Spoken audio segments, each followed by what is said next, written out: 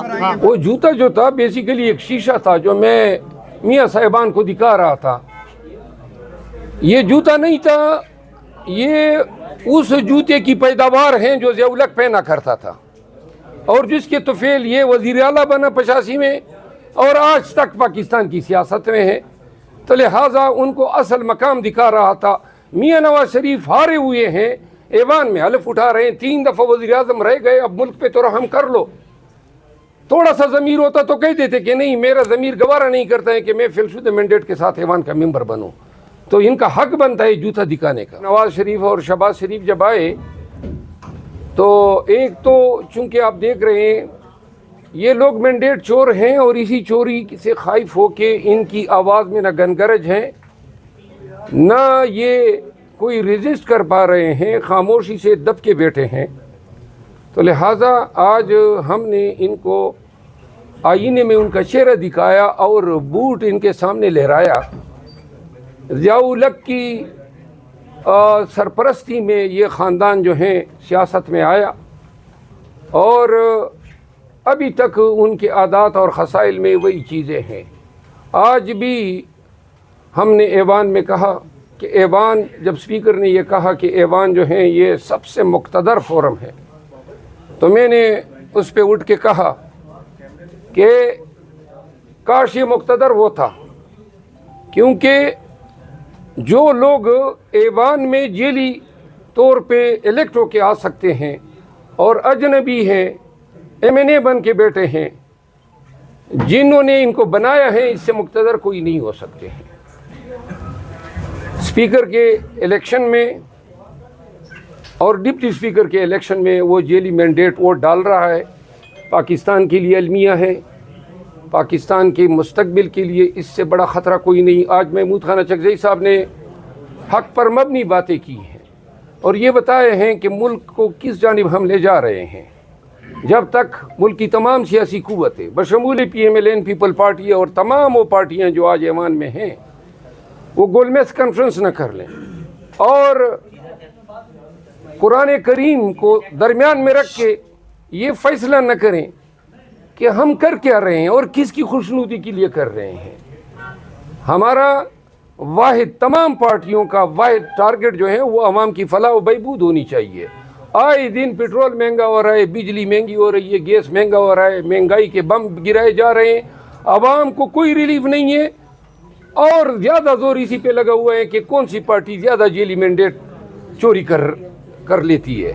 تو لہٰذا یہ ایک گول میز کانفرنس جس کا خاکہ محمود خان اچکزئی صاحب نے پیش کیا، اس پہ بات ہونی چاہیے۔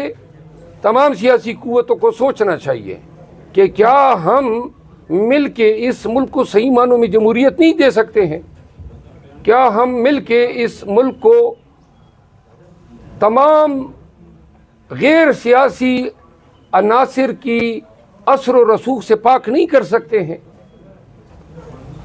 ہم لوگوں کو جو سیاستدان ہیں، جو پارلیمنٹیرین ہیں، ان کا کام سیاست کرنا ہے، انہی کو یہ کام کرنا چاہیے۔ عدالتوں کو انصاف سے، فوج کو اپنی ذمہ داریوں کے ساتھ، ہر ایک اپنے ریلیم میں رہ کے اپنے فرائض انجام دیں۔ یہ ایک دوسرے کے کام میں گھسنا، ٹانگ اڑانا، یہ ملک کے لیے روز بروز جو ہے خطرناک بنتا جا رہا ہے۔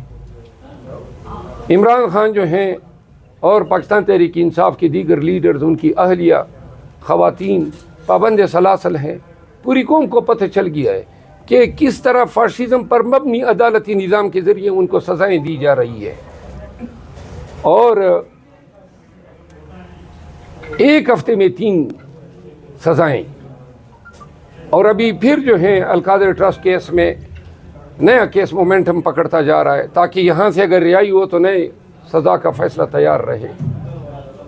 لہٰذا عدالتوں کے نوک پلک درست کرنی ہے، سسٹم کو اوورال کرنا ہے، ایوان کو، سیاست کو نان ایکٹر کے اثر و رسوخ سے پاک کرنا ہے۔ اسی میں پاکستان کا مستقبل پنہاں ہے، اسی میں جمہوریت کی آبیاری ہونی ہے، اسی میں جو ہے پاکستان کا تابناک مستقبل پوشیدہ ہے۔ عوام میں جس میں حیران ہوتے ہیں، عوام میں قدس کی پامالی نہیں جوتے انسانی جسم کا لازمی حصہ ہے، پھینکتے ہیں۔ یار یہ بات جی سر، مروا صاحب کھڑے ہو جائیں 1 منٹ، مروا صاحب کھڑے ہو جائیں، رک جائیں 1 منٹ۔ عوام کے قدس کی پامالی نہیں ہے، اس میں جوتے لہرائے جائیں۔ ایوان کی تقدس کی پامالی یہ ہے کہ اس میں مینڈیٹ چوری کر کے جیلی لوگوں کو بٹھایا جائے، اس سے بڑی توہین کیا ہو سکتی ہے؟ جوتا آپ کو نظر آ رہا ہے، وہ جیلی میں نظر نہیں آ رہے ہیں۔ تو آپ باہر آ جاؤ، باہر۔ آپ کا یہ تھا کہ ہم نے انہیں ووٹ پول نہیں کرنے دینا ہے، کل آپ نے کہا تھا کہ ہم نے ان کو ووٹ نہیں پول کرنے دینا ہے، تو کیا وجہ ہے؟ کوئی مفاہمت ہو گئی تھی سر؟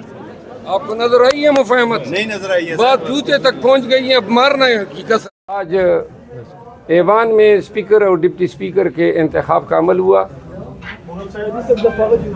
ذرا تھوڑا سا پیچھے ہو جائیں پلیز، تھوڑا سا پیچھے ہو جائیں تاکہ ان کو تکلیف نہ ہو۔ آج ایوان میں اسپیکر اور ڈپٹی اسپیکر کے انتخاب کا عمل ہوا۔ سردار ایاز صادق جو ہیں انہوں نے نئے اسپیکر کی حیثیت سے منصب سنبھالا۔